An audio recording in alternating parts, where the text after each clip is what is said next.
Tenaga eksogen dan pengaruhnya terhadap kehidupan.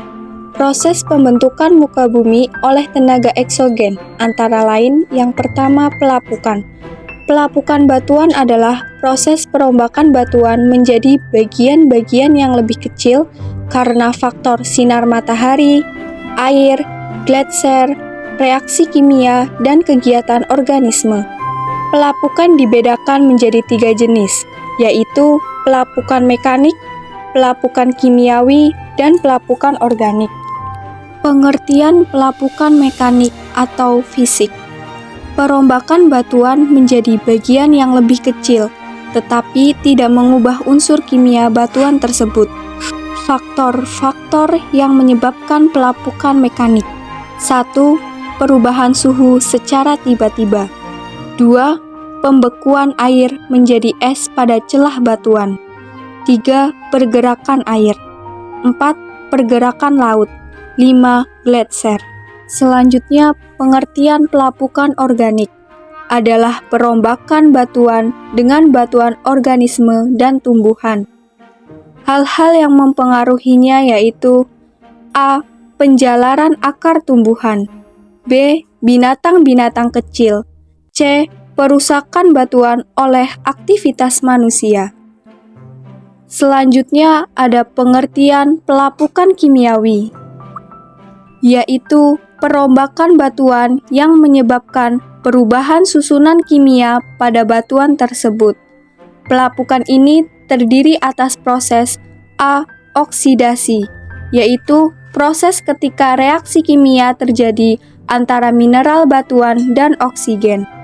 B. Hidrasi, yaitu proses terjadinya reaksi kimia ketika air sebagai zat pelarut teradsorpsi mineral batuan. Yang kedua ada erosi. Erosi dapat diartikan sebagai pemindahan batuan dari suatu wilayah ke wilayah lain. Tahapan pemindahan A. Detachment, yaitu pelepasan batuan dari batuan induknya. B. Transportasi, yaitu pemindahan batuan dari suatu tempat ke tempat lain. C. Sedimentasi, yaitu pengendapan batuan yang terkikis. Berdasarkan kecepatan, erosi dibedakan atas 1. Erosi geologi, yaitu proses penghancuran tanah seimbang dengan proses pembentukannya. 2. Erosi tanah, yaitu penghancuran batuan jauh lebih cepat daripada pembentukannya, berdasarkan zat pengikisnya. A. Erosi air. Gerakan air baik yang di permukaan tanah maupun di dalam tanah dapat menyebabkan erosi. Erosi batuan oleh air mengalami 4 tingkatan. 1. Erosi percik, disebabkan oleh percikan air hujan.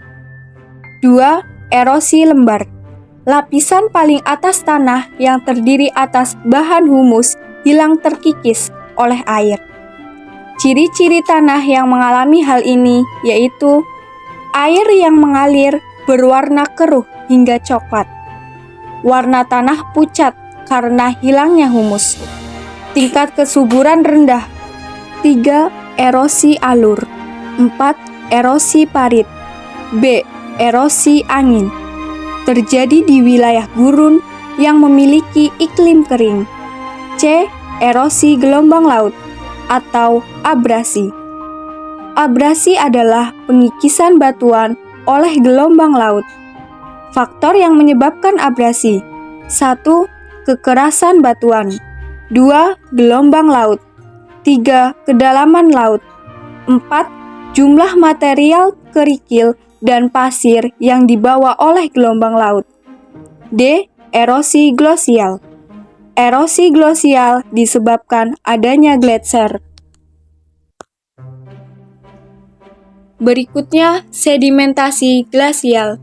Sedimentasi glasial adalah proses pengendapan materi yang dilakukan oleh es atau gletser. Sama seperti jenis sedimentasi lainnya. Sedimentasi glasial juga membentuk berbagai bentang alam. Berikutnya, sedimentasi marine. Sedimentasi marine adalah proses pengendapan hasil material di sepanjang pantai. Bentuk bentangan alam yang disebabkan sedimentasi marine antara lain yaitu 1. Pantai. Pantai adalah tempat interaksi antara air laut dan daratan. 2. Bar. Bar atau gosong pasir yang memanjang sebagai hasil pengerjaan air laut. 3. Tombolo. Tombolo adalah daratan yang terbentuk saat punggungan pasir atau spit memanjang ke arah lepas pantai dan menghubungkan pulau di lepas pantai dengan pantai. Karakteristik tanah. A. Keasaman tanah. Tanah yang subur adalah jenis tanah yang memiliki tingkat keasaman yang sesuai, karena beberapa jenis tanah memiliki nilai pH kurang dari 7,0 atau asam, dan tanah dengan nilai pH lebih dari 7,0 atau basa. B. Warna tanah. Salah satu sifat tanah yang mudah dilihat adalah warna tanah. Warna tanah pada setiap jenis tanah berbeda-beda. Faktor yang mempengaruhinya adalah kadar bahan organik dan kadar mineral. C. Tekstur tanah adalah ukuran partikel-partikel tanah, yaitu pasir, debu, dan liat. Tanah bertekstur lempung atau liat bersifat lengket dan menyerap air banyak sehingga sulit untuk diolah. D. Struktur tanah. Struktur tanah adalah ikatan butiran-butiran pasir, debu, dan liat, sehingga membentuk suatu gumpalan, seperti berbutir atau granulat, kubus, lempeng, remah, dan prisma. E. Permeabilitas tanah adalah kemampuan tanah dalam menyerap air. Tanah pasir memiliki pori-pori yang lebih besar daripada tanah liat, sehingga sulit untuk menahan air. F. Konsistensi. Sifat ini sangat berpengaruh terhadap teknis pengolahan tanah. Pada kondisi basah, tanah dapat dibedakan menjadi tanah gembur dan tanah teguh. Horizon tanah. Batuan induk yang lebih dulu mengalami pelapukan adalah bagian yang tersingkap di permukaan. Tanah terdiri atas lapisan-lapisan yang disebut juga horizon tanah. Beberapa horizon tanah jika diurutkan dari permukaan yakni sebagai berikut. A. Horizon O atau horizon organik adalah lapisan tanah paling atas yang berasal dari berbagai sisa material organik. B. Horizon A terdiri dari material organik berwarna gelap yang disebut humus. C. Horizon E atau horizon eluvial adalah lapisan tanah yang berwarna lebih terang akibat pencucian intensif air. D. Horizon B adalah lapisan material hasil pencucian di horizon yang eluvial yang terkumpul. E. Horizon C adalah lapisan tanah terbawah. F. Horizon D atau R adalah horizon tempat batuan induk yang belum mengalami pelapukan berada. Jenis-jenis persebaran dan pemanfaatan tanah. Jenis-jenis tanah dan persebarannya. A. Tanah regosol merupakan salah satu jenis tanah vulkanik, yakni tanah yang berasal dari hasil pelapukan bahan padat dan bahan cair dari gunung api. Tanah jenis ini cocok sekali ditanami tumbuhan karena memiliki pH netral. Tanah andosol merupakan salah satu jenis tanah vulkanik. Ciri-ciri tanah andosol yakni berwarna coklat hitam, teksturnya halus, dan konsistensinya gembur. Selain itu, tanah ini memiliki permeabilitas sedang, sehingga dapat menyerap banyak air. C. Tanah organosol merupakan jenis tanah yang terbentuk dari pelapukan bahan organik.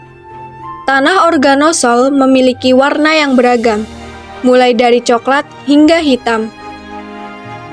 Ciri-ciri tanah organosol yakni teksturnya halus, tidak terstruktur, dan konsistensinya tidak lekat.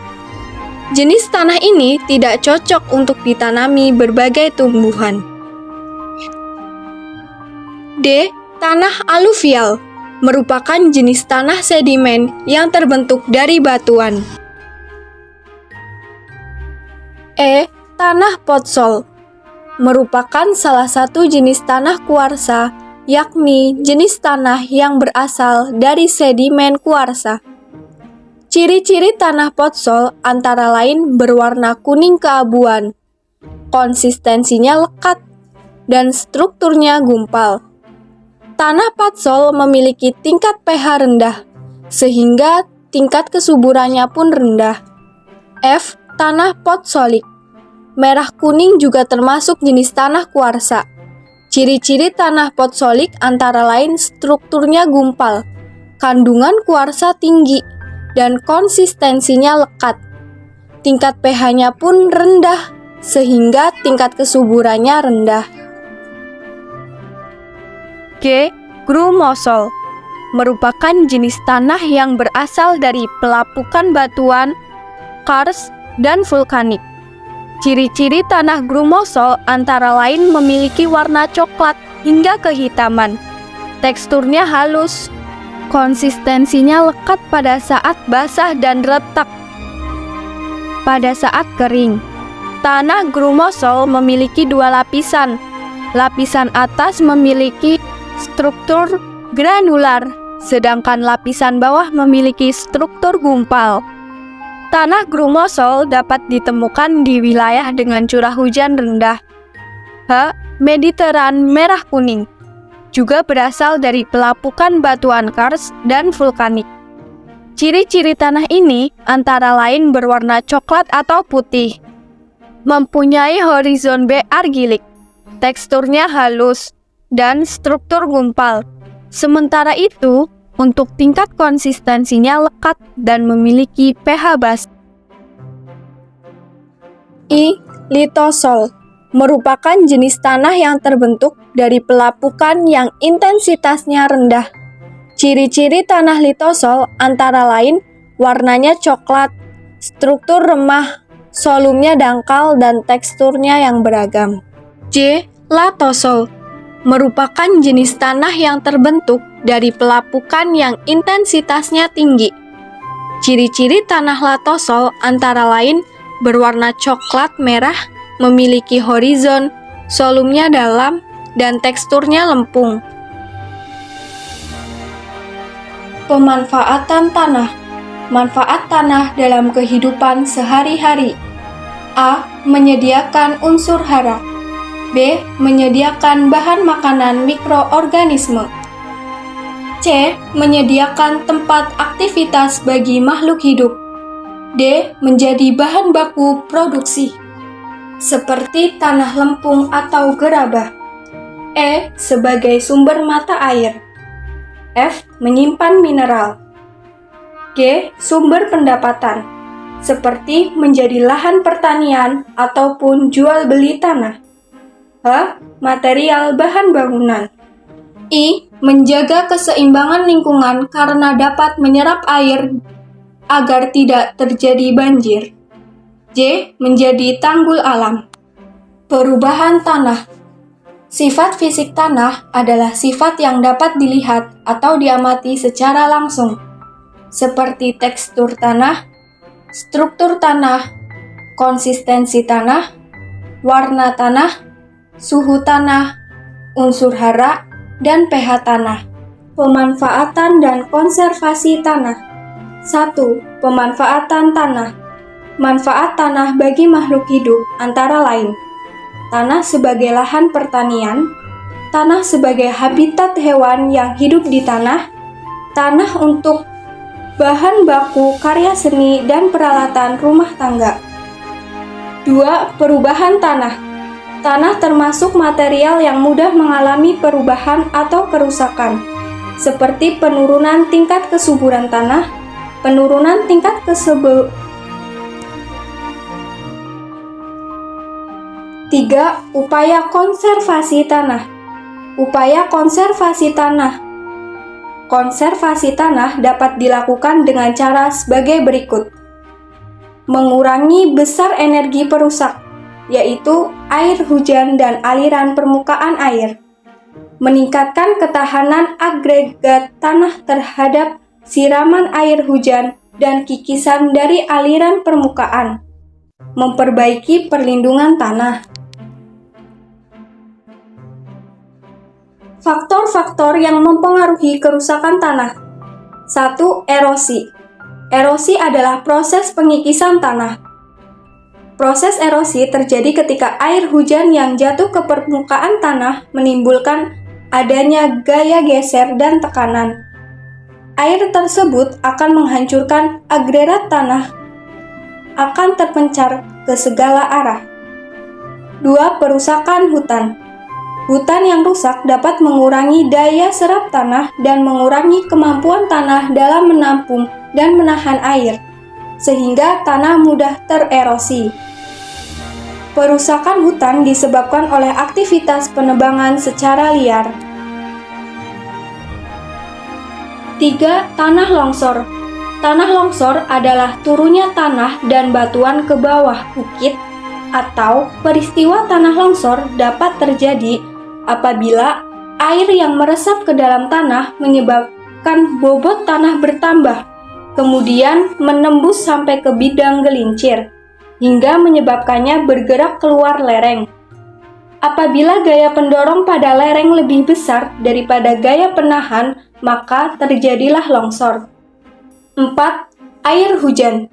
Air hujan yang terus deras akan menggores tanah dan mengikis tanah di permukaan, sehingga membentuk parit di daerah yang tidak memiliki vegetasi. Selain itu, hujan dapat menghanyutkan tanah.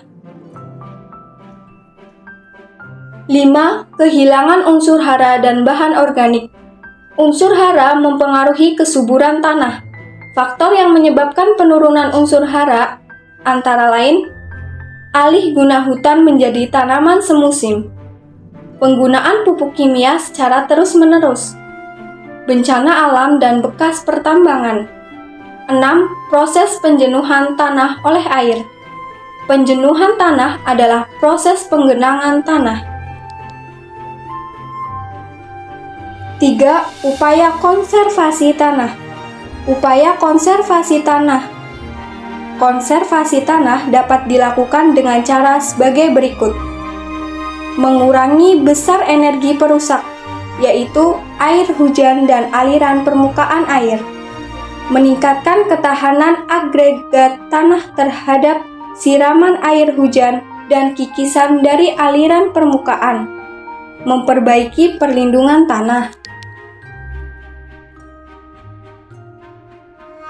Program vegetatif dan metode kimia. Program vegetatif, pengawetan tanah dengan cara menanam vegetasi pada lahan yang dilestarikan. Ini metode efektif. Beberapa cara vegetatif, yaitu reboisasi, adalah penanaman kembali hutan yang gundul. Contoh strip cropping adalah bercocok tanam dengan beberapa jenis tanaman. Dan crop rotation adalah upaya penanaman jenis tanaman secara bergantian dalam satu lahan. Metode kimia. Metode konservasi yang memanfaatkan bahan kimia sebagai sarana pencegahan dan Metode kimia. Metode konservasi yang memanfaatkan bahan kimia sebagai sarana pencegahan dan penanggulangan erosi tanah. Bahan-bahan dapat berupa organik dan anorganik. Metode ini bertujuan untuk membuat struktur tanah solid agar strukturnya dapat diperbaiki dan tanah akan mengalami resistensi terhadap erosi. Di lain itu, juga bahan kimia membentuk semacam-macam pori udara di dalam tanah yang terletak di antara agregat-agregatnya. Hal tersebut bertujuan untuk menstabilkan tanah. Metode mekanik. Metode konservasi tanah melalui teknik pengolahan tanah yang dapat memperlambat aliran permukaan. Cara konservasi tanah mekanik yaitu contour plowing adalah membajak searah garis kontur sehingga terbentuk alur-alur horizontal. Guludan atau pematang adalah tumpukan tanah yang dibuat memanjang searah garis kontur atau memotong lereng untuk menahan erosi. Terracering adalah menanam tanaman dengan sistem teras-teras di daerah lereng. Perbaikan drainase dan irigasi.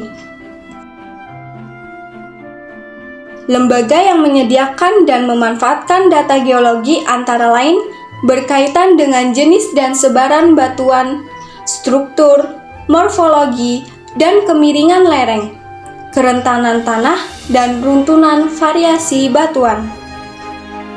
Manfaatnya yaitu 1. Eksplorasi sumber daya mineral dan energi. 2. Menunjukkan kawasan rawan bencana alam geologi. Contohnya, gempa, tsunami, letusan gunung api, dan longsor. 3. Menunjang perencanaan pembangunan dan tata ruang. Contohnya, klasifikasi kualitas lahan permukiman dan potensi air tanah. 4. Menunjang pembangunan transportasi dan komunikasi.